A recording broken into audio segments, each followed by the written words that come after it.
Are you loving the First Class Life show? Then join our private Patreon community. Not only will you help to support our ability to provide you with great content, but you can also get exclusive perks like bonus videos and resources, discounts, episode transcripts, and more. So what are you waiting for? Join today at patreon.com/First Class Life. Again, that's Patreon, patreon.com/First Class Life. You're obviously diverting your pain into like indulgements that are temporary, and it's not helping. So in addition to already being in debt, I was accumulating more debt by trying to find activities that were fun. Those are my signs that this ain't gonna work. This is not a place that I want to be in long. And again, that's pretty young to encounter that level of, one, to have that level of self-reflection, and then two, to encounter that level of like, not just financial responsibility, but like emotional burden. That's young. You're listening to the First Class Life show hosted by Lindsey Vertner, a holistic personal development show for high-achieving leaders who desire to maximize their impact while creating a life full of purpose, fulfillment, and happiness. So grab a drink, grab your notebook, and let's get started.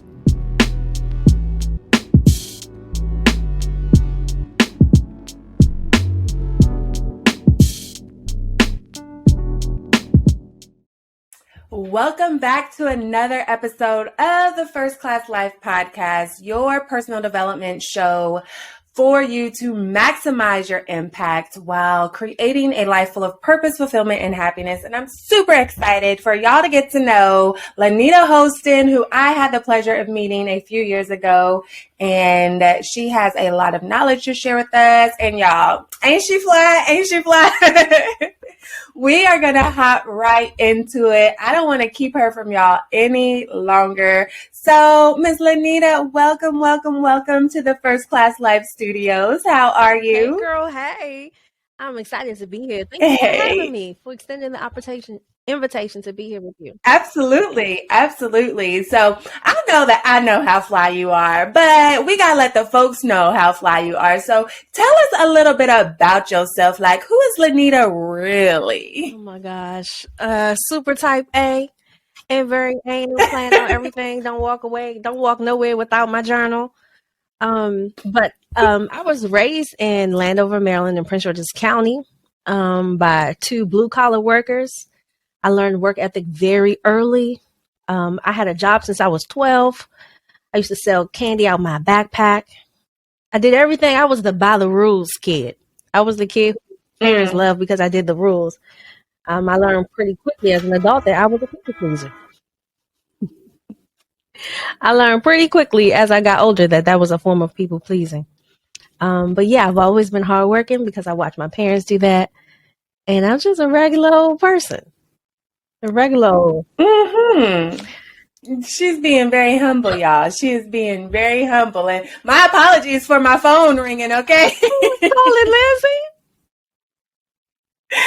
I am busy.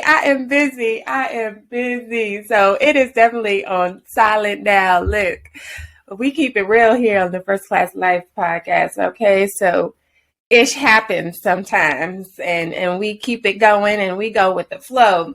So the first thing that I noticed you said was that you learned work ethic very, very early. Now, in thinking about the things that we know with society today and the path that they kind of gear us to in society and what they set us up with essentially from childhood. On the one hand, learning good work ethic is great.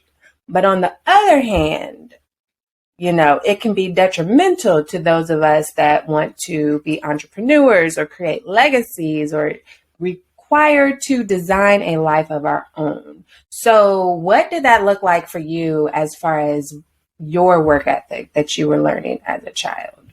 Yeah, I think the biggest thing I took away from my parents was that you earn the things you desire. They don't come without work, whatever that work shape looks like. My dad was a 1099 employee for most of my child life. He worked for himself. And I saw what that looked like, the realities of not having vacation time, and having to work hard labor, like physical labor work, but make, quote, good money. And then my mom, she did the same kind of work, but as she got older, she transitioned into what we call a good job, where she was earning vacation and had a pension, but she always had a side hustle. She was a cosmetologist.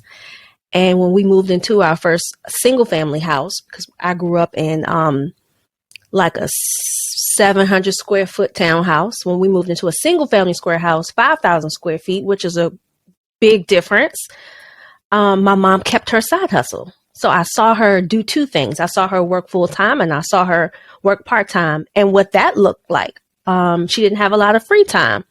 And so when you talk about what it did as far as what I was exposed to your detriment, it's almost like I had to unlearn being a workaholic. I had to unlearn that rest came after you worked or labored. In my line of work, I need rest to be creative. And the creativity is what differentiates me from my competitors. So I actually have to rest. I work hard, but I do rest too without the guilt. That's something that I've had to learn to practice. So you're right. There's a pro and a con to observing that kind of behavior very early. I love that you said without the guilt, because I know oftentimes when I'm working with clients, that can be a big thing as far as self-care and taking time for yourself. And then if they do take it, then they feel guilty because it's like, well, I could be doing this or I could be doing that. So go into that just a little bit more. What did that look like, unlearning to be a workaholic? I think I'm like just getting there within like the last 2 years. So my background is in communications.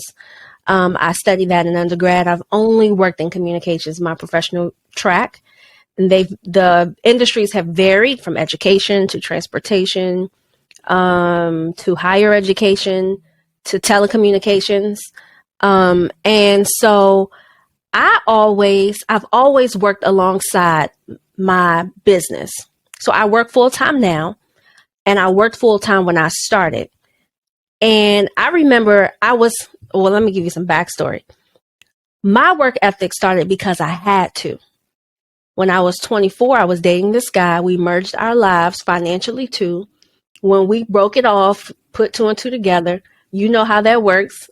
While we did have a promissory note, it was not adhered to. I was financially responsible for all of the things that I signed my name to. It was $50,000 worth. I was 24, making $75,000 at the time. My business was just a hobby then. I had to learn very quickly how to work multiple jobs. I had to learn very quickly how to like double my income. I started like looking for part-time work. This is all set aside at this point. This is survival mode. And I started teaching at a community college. I did a contract to do college access training. It's so funny how God orders your steps in the midst of your pain, because in hindsight, I've been blessed to have experienced those things because they made me competent for my work today. But while I was in it, I was angry. I was angry at myself for making those poor financial decisions. I was angry that I was getting on average 3 or 4 hours of sleep for like months straight, so I can pay off that debt. And so I learned a lot of things, maybe too soon. Like I was learning life skills while the average 24-year-old who was making my kind of money was probably buying Louboutins, a Gucci bag easily, and buying their homes, I was paying off my debt and moving back in with my parents. And so that was a real time for me, Lindsey. I can only imagine, because to have a significant amount of income, probably more than most people make, if we actually look at the stats of American citizens, and then not be able to experience the joy and the fruit of that. It reminds me of that quote, how you manage $5 is how you manage $5 million, and why people can win the lottery and be flat broke within a year or two. And just learning those principles of, how to get money, how to keep money, how to make your money work for you, and all of those things. So what would you say were some of those things financially that you had to unlearn as far as getting yourself out of that debt and understanding that, wait a minute, I don't want to work to make money, to have to give it all away. I want to be able to enjoy the fruits of my labor. Yeah, absolutely. There was two things I walked away with. One, like self-control, like to really subdue your own personal desires to achieve something. I remember being at work. I was working every holiday, every weekend. I had very little vacation time. And I'd have a table like in a Word doc, in Google Docs, and all of my bills, due dates, interest rates. Like I was teaching myself to manage my money. So while my friends were going on vacation and I couldn't go, and I made more money than them. And so many other facets that were discouraging. How could I have been earning this amount of money and I couldn't get my nails done or my hair done? Like not the way and the frequency that I would have liked. There was a level of lifestyle that I felt like, okay, you've arrived, but you ain't really arrived. And that was discouraging. So it taught me self-control and management, self-management. Now it is very easy. Like I don't need those things because there was a point where I didn't have them.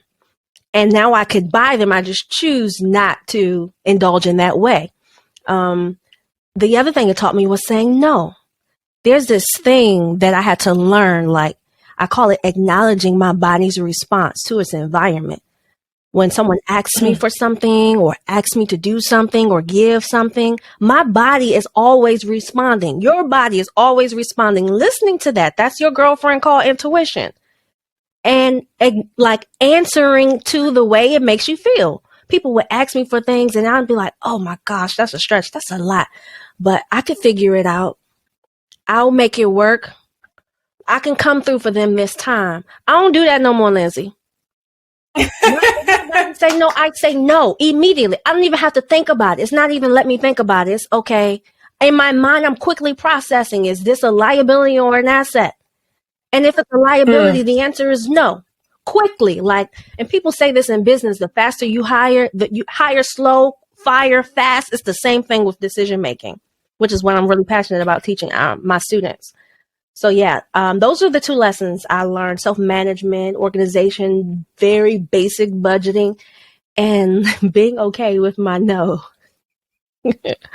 Yes, being okay with my no, because that is such a hard word for so many people to say, is no, for whatever reason. And I know you mentioned people pleasing earlier. And so I could see that correlation between wanting to be there for everybody and the inability to say no because you want to please them. And then if you say no, then you're not pleasing them. And it's like, Yep. And so, I often talk about that people pleasing be an indicator of our level of self-worth because we're always putting other people first. And so what did that look like for you as far as being on that journey whenever you were constantly saying yes to this and yes and yes and yes, I will. Sure, I will. Yes, I can. And while you were people pleasing. Yeah, it like transcended into every other department in life. I feel like it stifled my business because I was saying yes to opportunities that were out of alignment. I was at women's conferences and tech showcases. And anytime someone would invite me somewhere, I'd go because it made me feel good that they would want me, not even knowing that that's not my level of expertise. Right. So when you talked about self-worth and that being parallel or in alignment to like being people pleasing, you're absolutely right. And the more I was out of alignment, the less I was making. It wasn't until I got very clear in alignment and with my niche and started saying no, even to those things that did yield money, that I saw business growth. The other thing I did notice is that it affected my dating life. Like, okay, I'm not going after the low of the low, but depending on what low is dressed up like, people have this facade that they give you initially. I might, even in my conscious knowing that this person is not even who God was in my way, consciously I know that, I would entertain them. it's just, just to kill some time. Ain't gonna hurt nobody. Like, so that also showed up as well in my dating life. And you probably know this too, Lindsey. I don't know how your dating situation, but I got a lot of dating stories.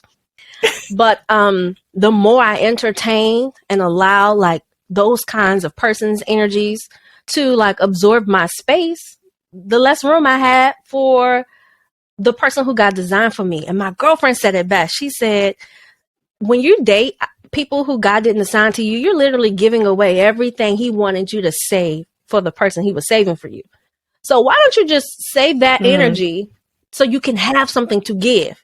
And when she told me that back in 2019, that changed how I started like allowing people to withdraw from me. Because relationships are draining, if we just be honest. They're loving and they're fun and they're fulfilling, but they can deplete you. Like, you're responsible for creating a reciprocal like environment, but it's not easy.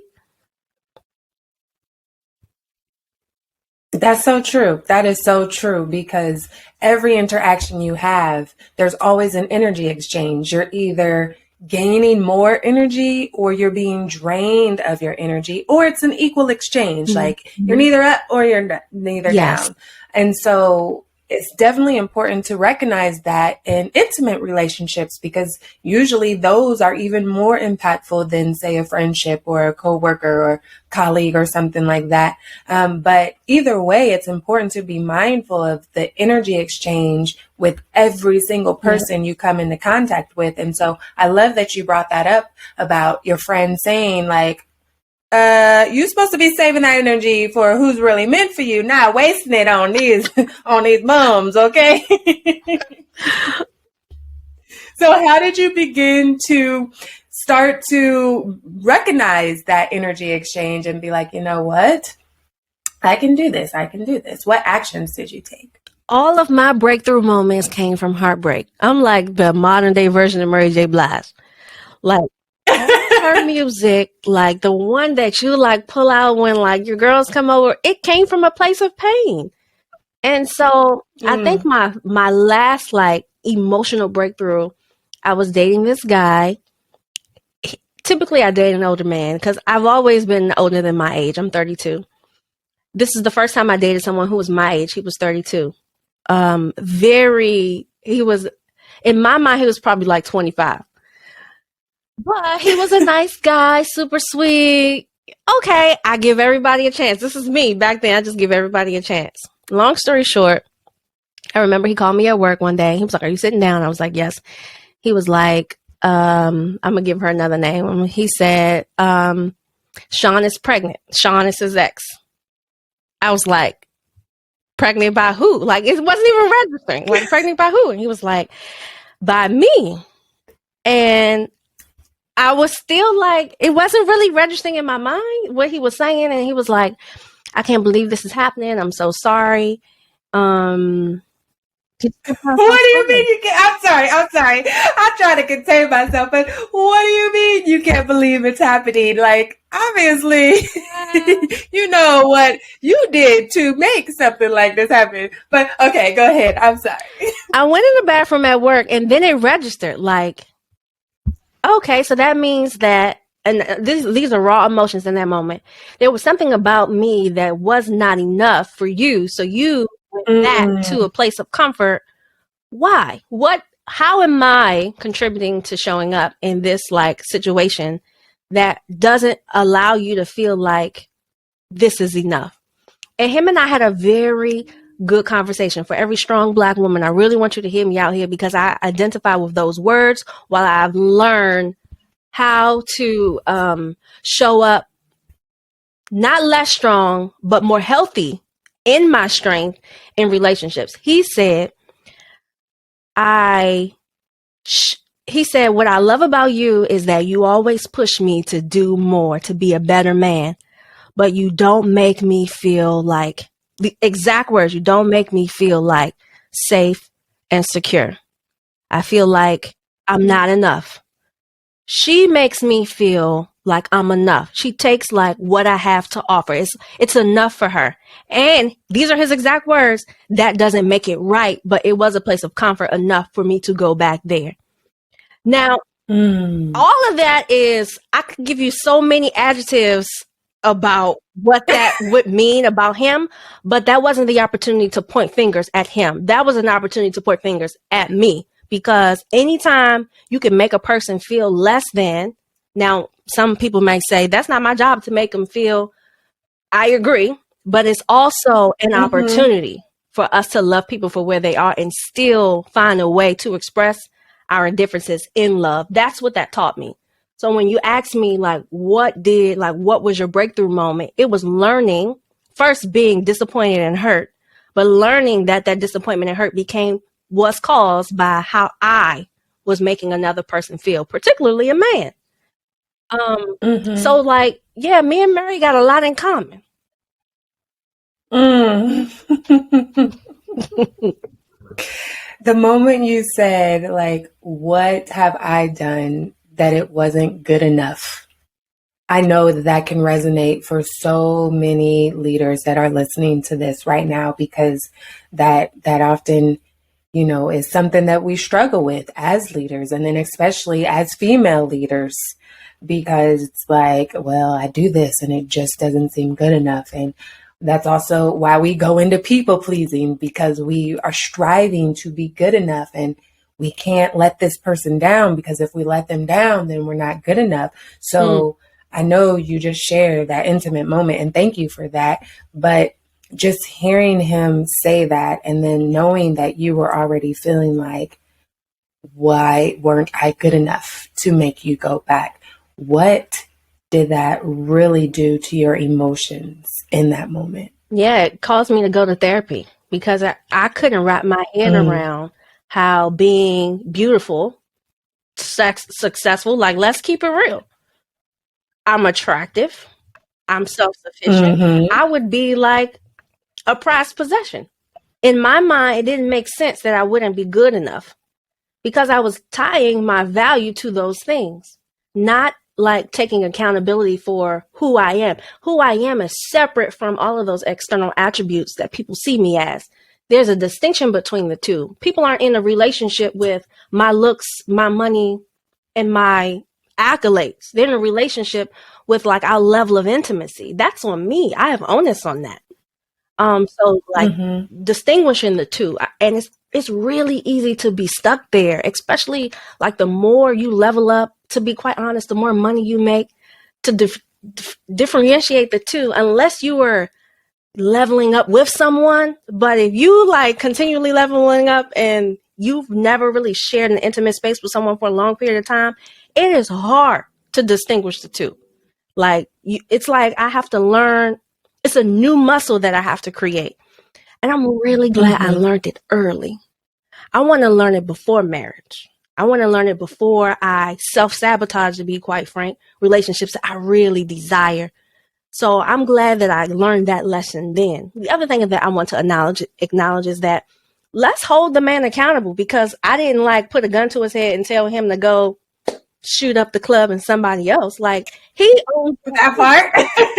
And I always tell men, you're responsible for having a level of self-esteem too. There's something about you that has to be uncomfortable with you being called out and held to a higher standard.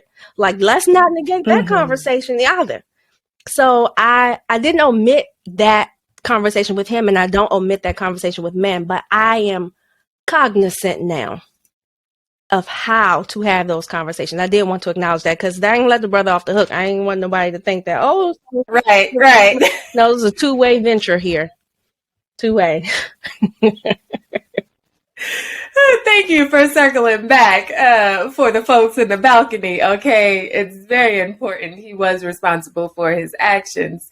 And then just in speaking about that, because along this theme of not being good enough, oftentimes if there is infidelity in a relationship, the person that was cheated on will take on that trauma of not feeling good enough. And we will rack our brains around, okay, well, if I were good enough, then why? Yep. well, I do this, so why? And we take on that. So I love that you, one, were reflective in how was my behavior contributing to this action, but also at the same time holding him accountable because he is responsible for his own actions. And there should have been a moment where he came to you before that went down, like, That part. this is what's happening.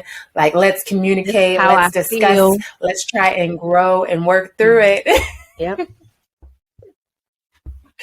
And ooh, sorry, I'm knocking stuff over here in the studios because the conversation is getting good. Okay, so what tip would you give to somebody that's listening right now that is feeling like I'm not good enough for whatever reason?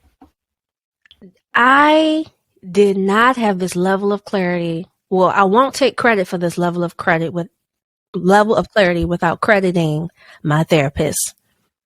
That situation sent me to therapy willingly, only to learn that the root of all of that lack of unworthiness stemmed from the relationship with my dad. We call them daddy issues, but a relationship in which there was not an emotional anything with my father. I desired for him to like hug me, tell me I love you, tell me like you're beautiful. I didn't get that from him. So like there's a higher, like I have this expectation, or I'm drawn to men who do that freely. And sometimes those who do those things freely, there are other areas that are underdeveloped. And so learning to differentiate the two, like, okay, Linnita, I know you like to be loved, like words of affirmation is your love language, and don't let a man be articulate and communicative, but okay, Lord, help guide this situation. Like I had to develop like a new set of lens. I always say, we're not responsible for the trauma that we incurred as children, but we are responsible for the healing. And having to acknowledge that the relationship with my dad does impact how I date men and how I see men in general. I'm responsible for that. If I want a healthy relationship, I'm responsible for that. One, for forgiving my dad, which is an ongoing thing. Forgiveness is not a linear thing. And I don't feel it's one and done, because all it takes is one opportunity for a person to remind you why you had to forgive them in the first place. It's continual. You have to practice grace. Again, all things I learned and I'm still practicing. I'm not saying I got it all together, but I am saying that therapy played a big role in that. I went and I did the work. I went and I was reflective. I went and I went back and applied. I went, and so much so that my therapist released me. She said, at this point, I feel like you have a clear understanding. Like you have enough of the tools to use to apply to take you on and do life. If you want to continue therapy, you can, but I don't feel like you need to. And I don't want you to be here as a crutch. So she gave me the option. She said, you can elect to remain, or I want to release you. And I thought that was like powerful. That a person Yeah. who could feel like they equipped me enough and I displayed a level of like application that they felt comfortable. Not that everything was perfect, because it wasn't, but they felt comfortable that I would apply what they taught me. So therapy was really big for me, Lindsey. I love to hear that because therapy is still so taboo, although it has definitely gained a lot of traction in recent years, especially after the pandemic and COVID and all of those things. But there's still a lot of people that are against therapy, and they feel like, oh, I have a mental illness, or if I go to therapy, or, I'm crazy if I go to therapy. But that's not what it is. Everybody can benefit from therapy, no matter who you are, no matter where you come from, no matter how much money or school you got, nothing.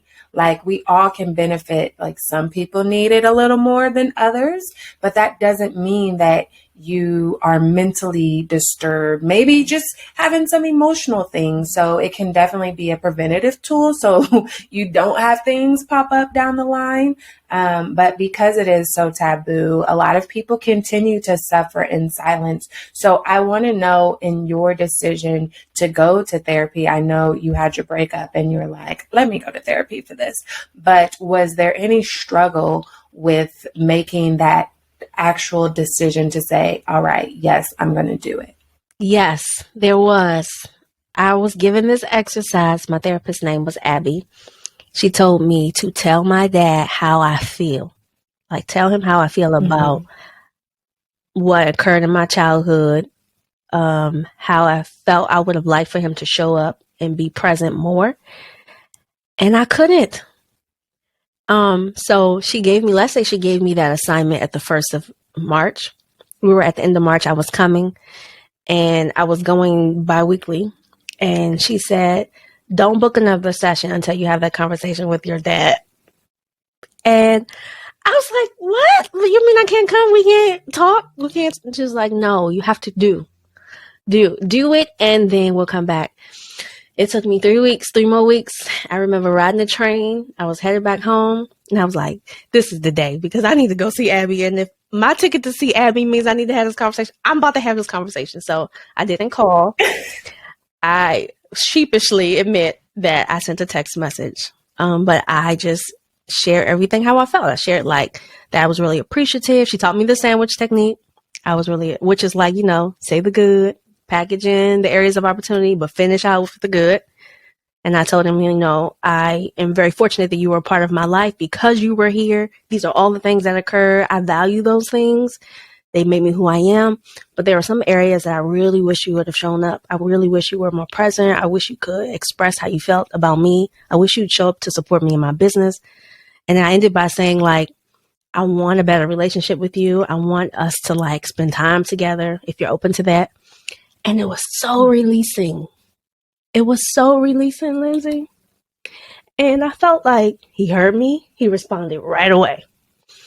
And he apologized. And he said, I want to do better. And he did better for a little bit. But I learned that that's who he is.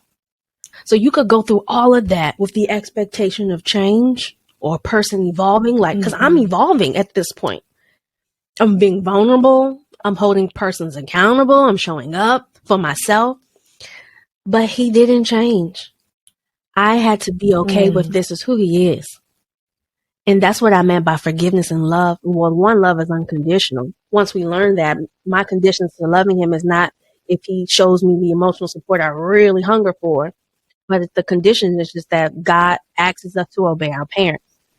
So, yeah, it gave me greater acceptance, I guess, and contentment and peace after going through all of that. Yeah. Thank you for sharing. I can only imagine just what that brought up because I've had my own relationship with my father. It's great today, but as a child, he was here and there. So my parents weren't together.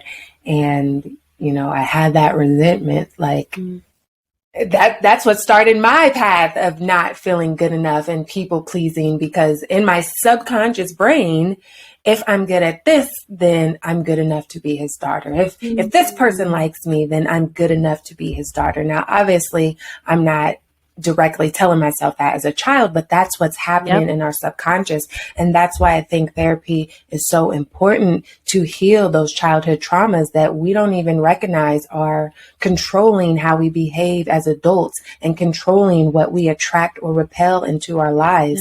And so it's very important that we identify those and we begin to heal those moments. So I love that quote that you said about we aren't responsible for the traumas of our childhood, but we are responsible for the healing. That was just amazing. And so, listen, I need for all y'all to run that back and make sure you got it word for word in your notes, okay? So that brings up a whole nother area, being okay with who a person is, essentially believe in who they tell you they are. Yep. Now, I will say that sometimes as humans, we use that term, oh, that's just who I am, as a crutch to not do the work and not grow and not evolve and be a better person. So we want to make sure that that we don't do that, okay? And I know if you're listening to the First Class Life podcast, then that's not who you are. You are about developing and growing and being a better person than you were yesterday. But unfortunately, everybody's not like that, and they will allow that to be an excuse to not do the work. So what did that look like as far as being comfortable with, all right, this is who he's presented. Obviously, there won't be any change, long-lasting change, that is, because he didn't do it for himself. But what did that look like as far as maybe the emotions you went through or the steps that you took, being accepting of that and knowing that I'm still good enough despite what someone else is or isn't doing? Looking for amazing products to help boost your first-class lifestyle? Then head over to firstclasslifeshop.com, where you can treat yourself to personal development books and workbooks, lifestyle affirmation cards, adult coloring books, mugs, notebooks, hoodies, t-shirts, leggings, and more. All products were designed to help you master your mindset, walk in your purpose, and live your first-class life because you deserve it. So treat yourself today at firstclasslifeshop.com. Again, that's firstclasslifeshop.com. It caused me to go in my prayer closet. There was a level of control that I obviously did not have. No conversation could make him change the behaviors. So I needed God to change me, give me peace with being okay with however he decides to show up. Give me peace with not being upset because he doesn't do fill in the blank. And over time, those prayers, and I've never considered myself to be a church girl. I don't even like that phrase. I don't know. I can't speak churchy, but I do believe, and I definitely have faith, and God has definitely availed himself to me in more ways than one. And this was another opportunity for him to do that. And so I think the forgiveness piece for me is huge. And not just with my dad, but all kinds of relationships that you develop, even in business, because not every client is a good person, unfortunately.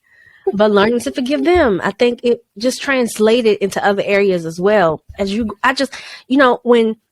you finally decide to face the elephants, my daddy issues is an elephant.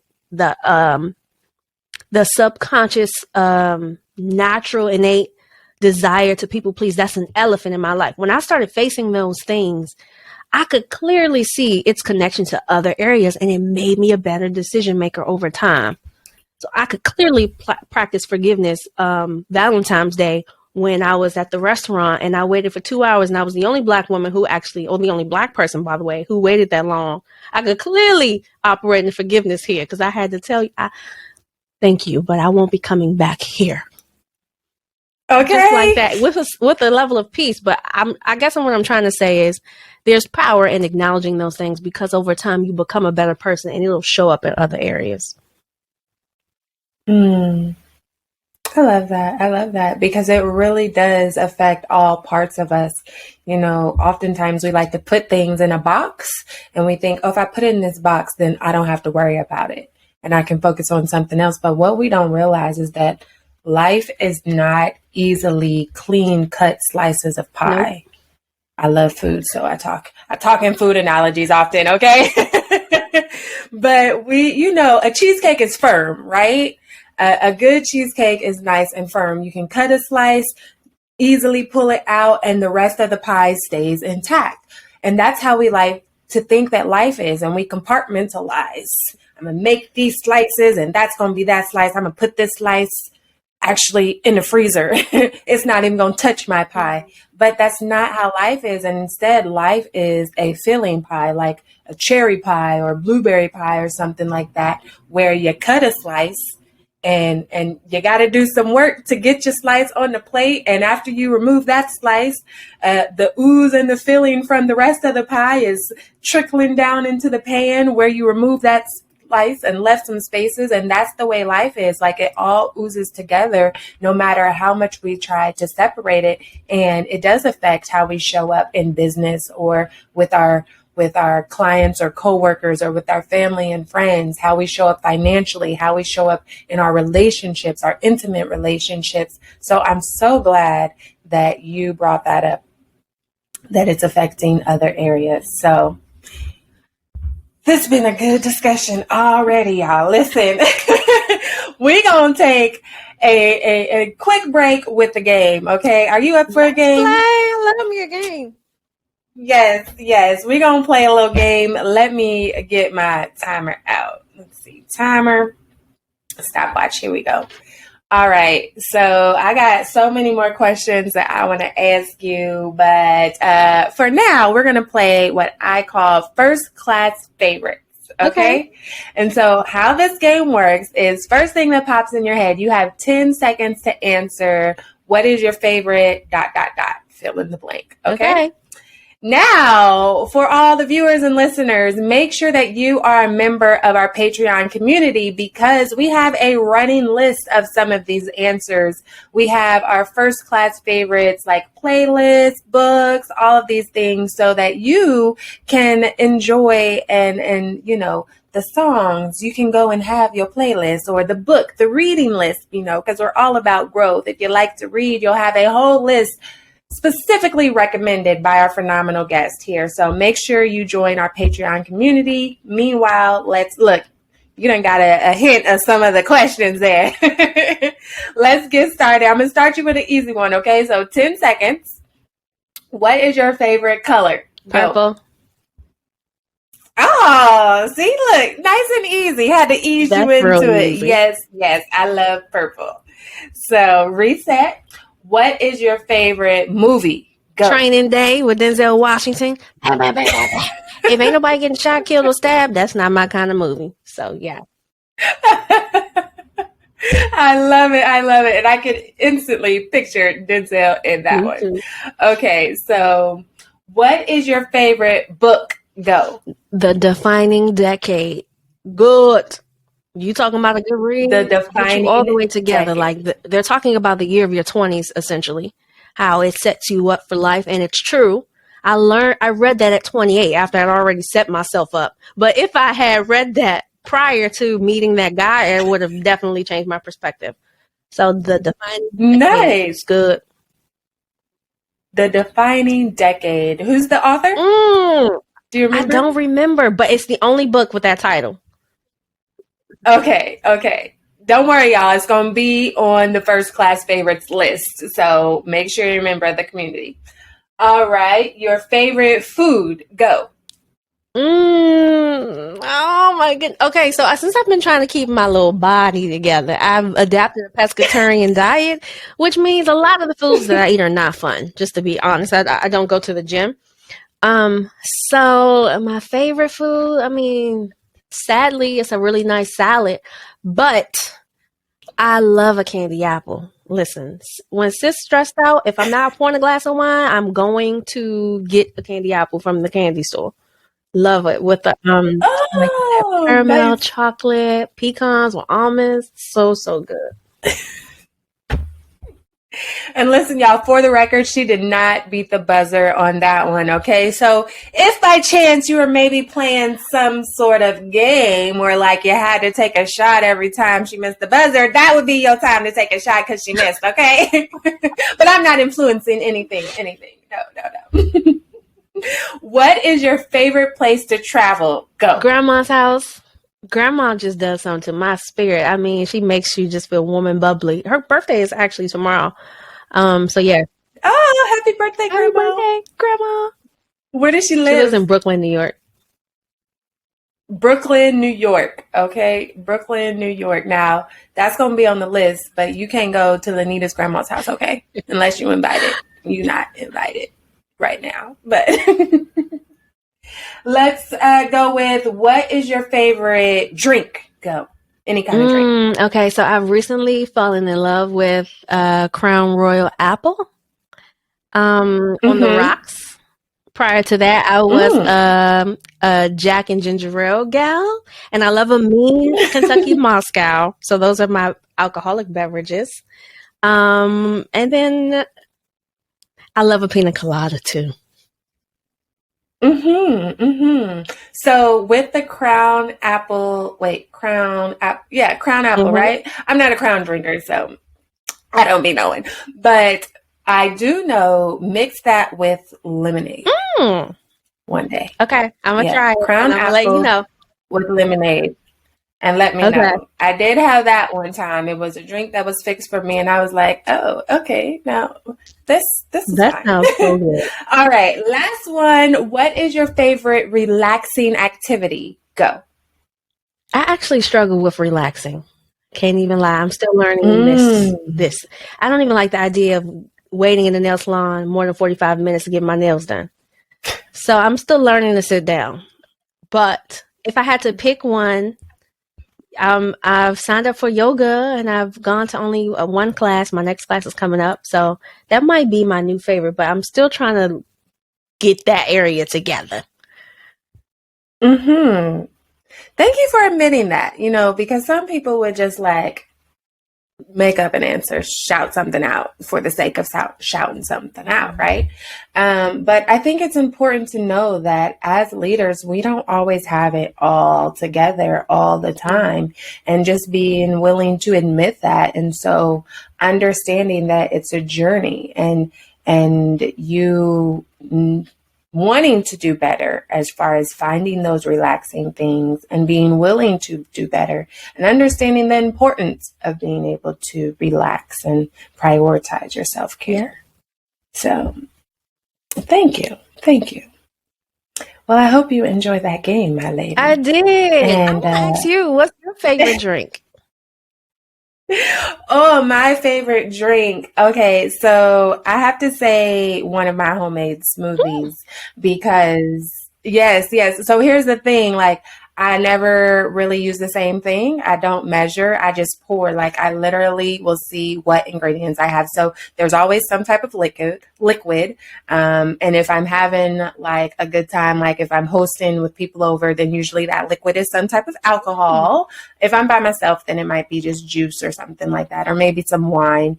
And then there's always sherbet, and then some type of fruit. And so the flavor, it's always changing, like depending on the mood and depending what I have available. It's like, okay, so I got my sherbet, but today I have strawberries, or today I have mangoes, or today I have Moscato wine, or I have banana rum. And so it's always different and changing. So, but they always taste good. They always taste good. And anyone will tell you that's usually like a number one request when you come visit me. Like, Lindsey, you gonna make some drinks today?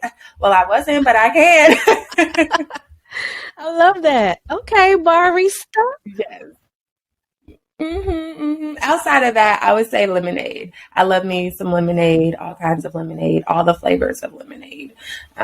So yeah, that's what I would say. Thanks for asking. I'm nosy a little bit.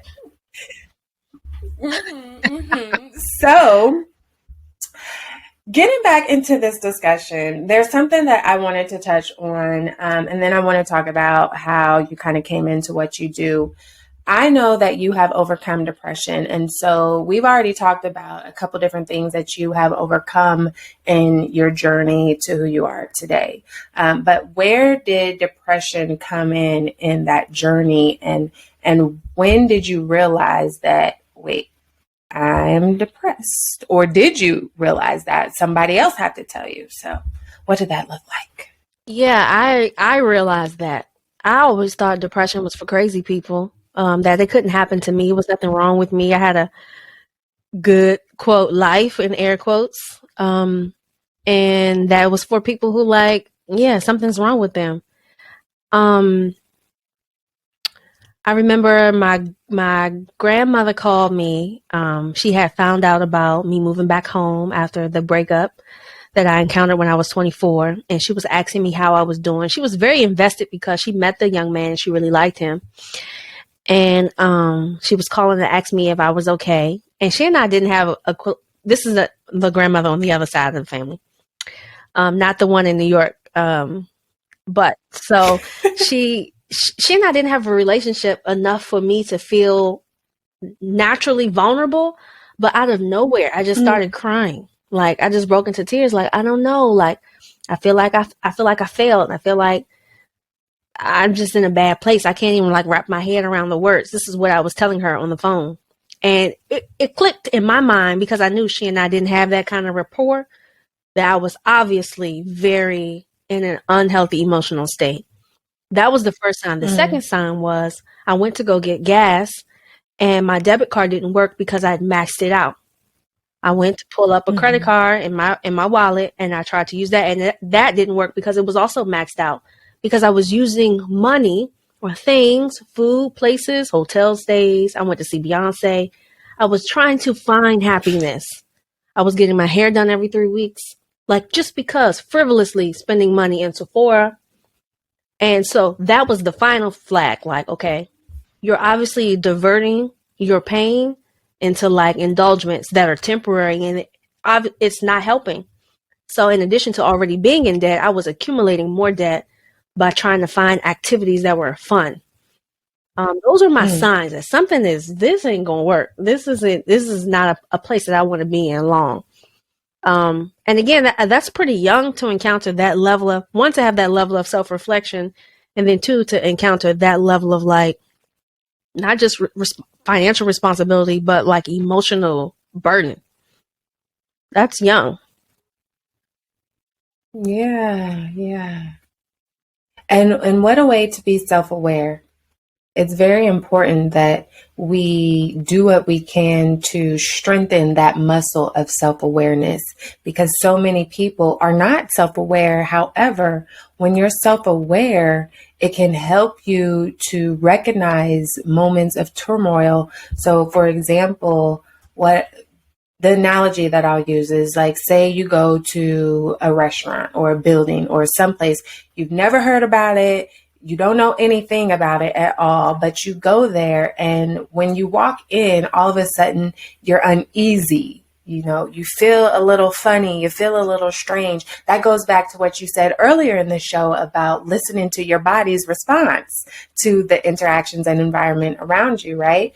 And you don't know why you're feeling uneasy. When we're self-aware, we can recognize like, hey, I don't know what it is about this place, but it's making me feel uneasy. And we can either, one, work to change the environment, or two, remove ourselves from the environment. But unfortunately, because so many of us are not self-aware, we stay in the environment and we allow it to affect our mood and our emotions and our behaviors. And we continue going on, not recognizing that you have the power to change how you're feeling, but we're not self-aware, so we relinquish that power. So I love that you brought that up. Thank you for sharing. With that said, I know that you've turned all of this into, you know, what you do today and working with youth and helping them to make smart decisions. So tell us a little bit about your business and how you got into doing that. Yeah. So right out of undergrad, I was working at the University System of Maryland, which is the public school system for Maryland state colleges. I was in the communications department. I've always worked in communications. I mentioned that earlier. I was hired to oversee like a campaign that basically had research, data, just words, that if we exposed our kids to ideas, concepts about college and taught them about college before the 6th grade or starting at the 6th grade, they'd be more likely to go and finish. That's what the data said at the time. They hired little old me, 22 years old. I was able to negotiate that salary, by the way. And my job was to create thank you, was to create keynotes, workshops, giveaways, like to make it into a quote brand. Brand wasn't a term then, but essentially that's what I branded, the idea that early preparation for college would yield college completion. I did that for 4 years. While I was doing that work, I would often get invited to come and talk about other things. Can you come to my girls' show? Can you come to our school to talk about like bullying? Like people saw something in me that I didn't even realize was there. I was just doing my job.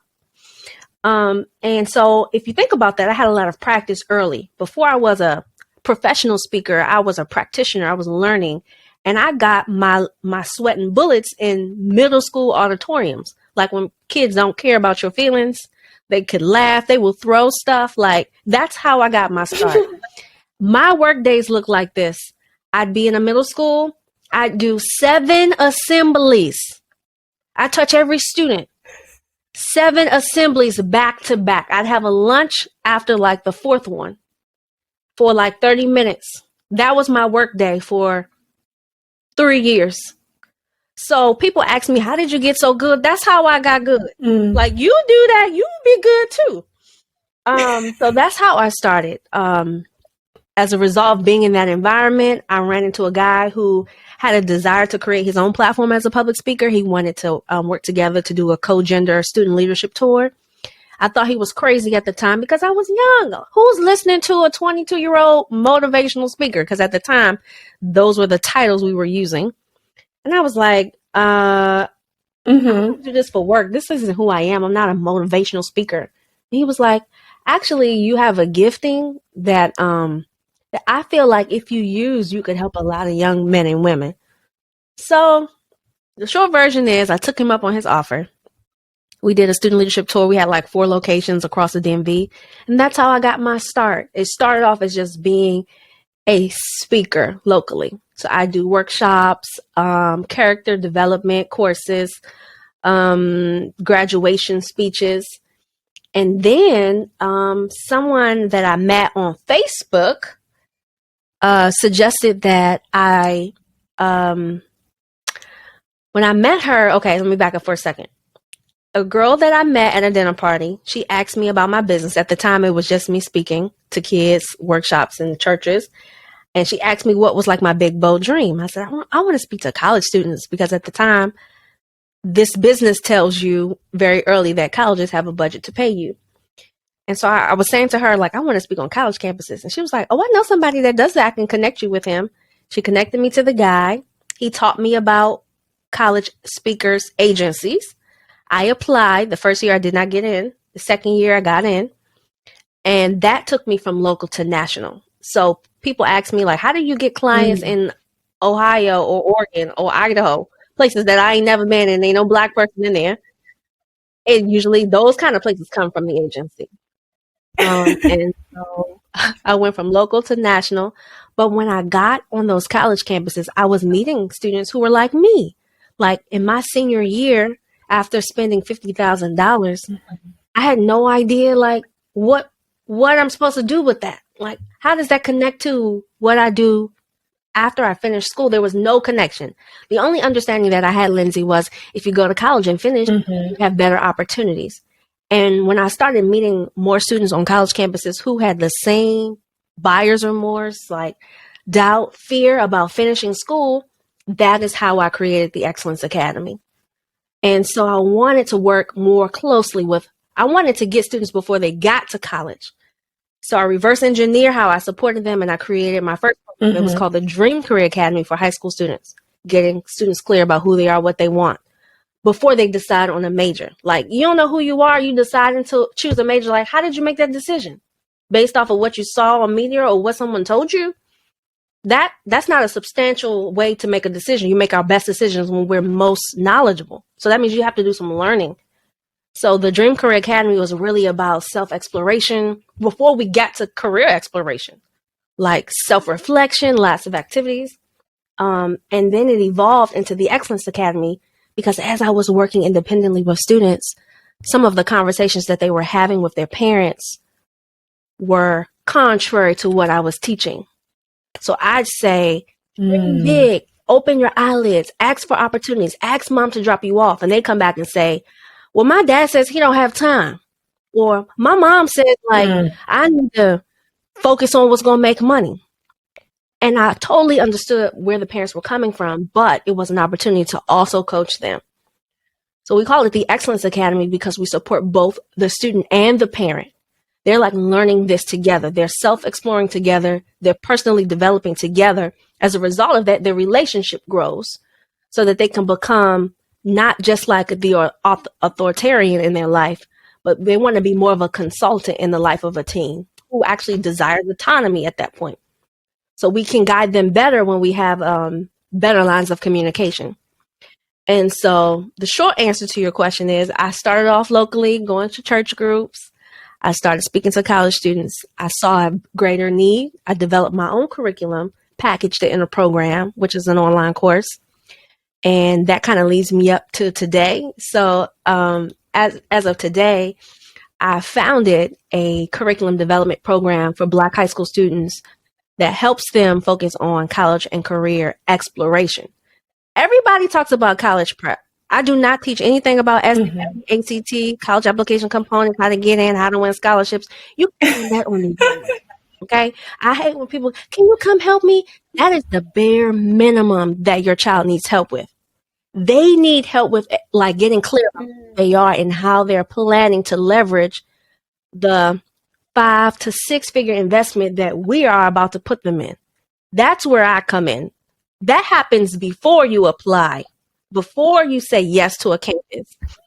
So, Excellence Brainery, I created for the Black community, and not because I don't like other kinds of, I like all people, but I am Black, and my experience is Blackity Black. I can relate to the Job Corps person, to the person in trade school, to Jack and Jill. Like, that's my creme de la creme. Send them.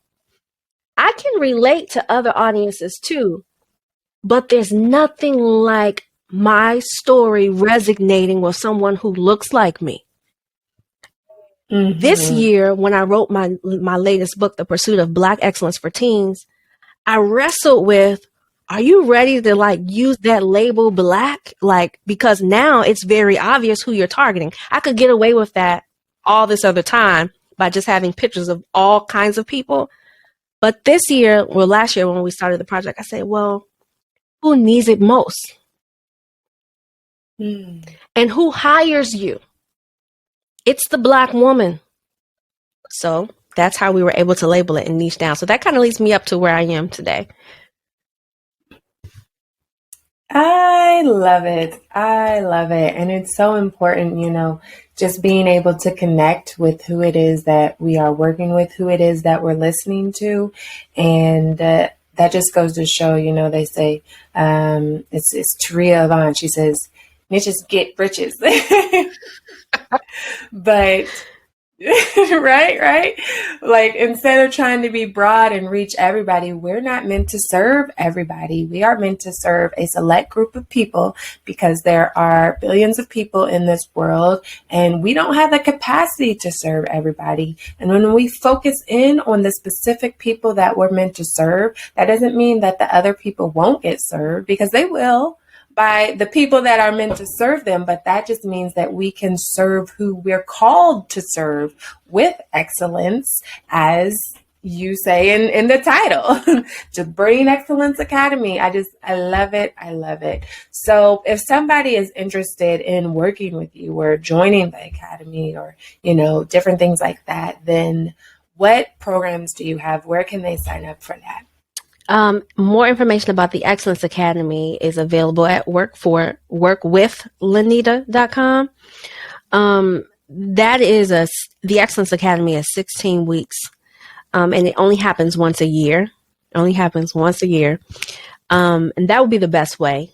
The other way, if someone wants to work with me, sometimes they want to take their existing group, like they have a nonprofit or they have a nonprofit cohort, but they don't have like a college and career like component and they want to.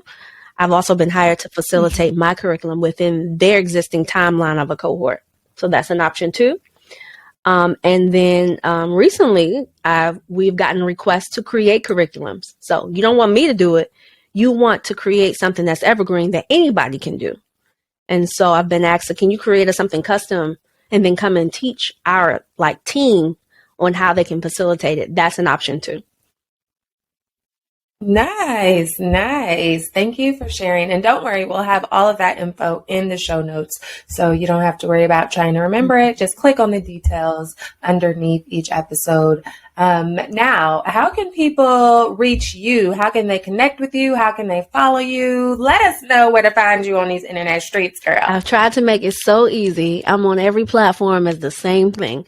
And that's Linnita Hosten, Linnita. And Hosten, typically after you type in HO, it's going to pop up because I think I'm the only person of that name. I'm most active on Facebook, Instagram, recently TikTok, but it's just funny stuff. And YouTube. I also live stream every Tuesday. My live stream is called Excellence in Everything Live every Tuesday, 8 p.m., 8:30 p.m. Eastern Time. We talk about all topics for parents and educators related to college and career exploration, not readiness, exploration. And it's so funny. People say, well, if I wish I had known this sooner, and I'm like, that's why I'm telling you this now. Some of you have multiple age children, or some of you have children who are not yet ready to think about those things. This is the time where we get them thinking about it. So that's why I live stream weekly, just to be a vessel for our community. Yep. Yes, yes. Well, thank you for being a phenomenal guest. We have talked about so much: grace, forgiveness, depression, that people pleasing, not being good enough.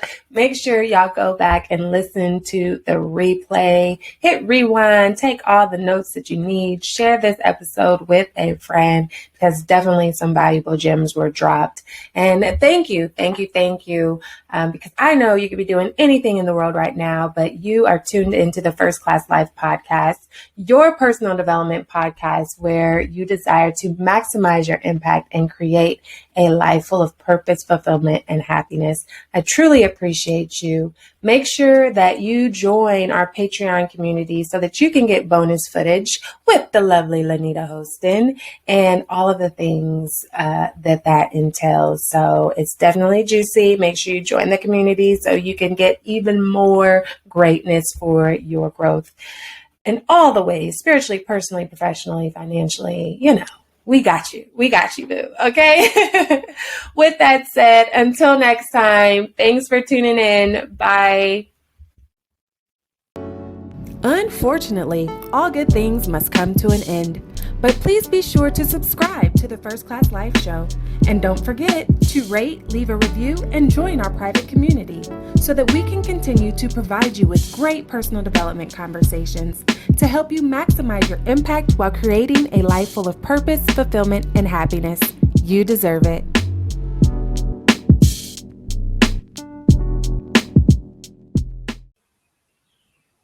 Do you want to be surrounded by other high-achieving women who are working on their goals just like you?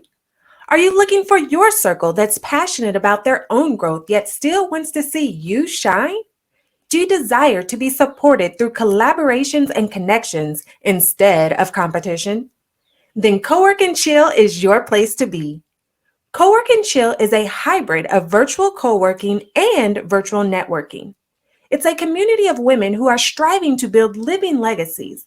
This is the space to create meaningful relationships with other equally yoked women where you're being poured into just as much as you pour out. So if you're looking for your crew for supportive accountability, then sign up today at coworkandchill.com.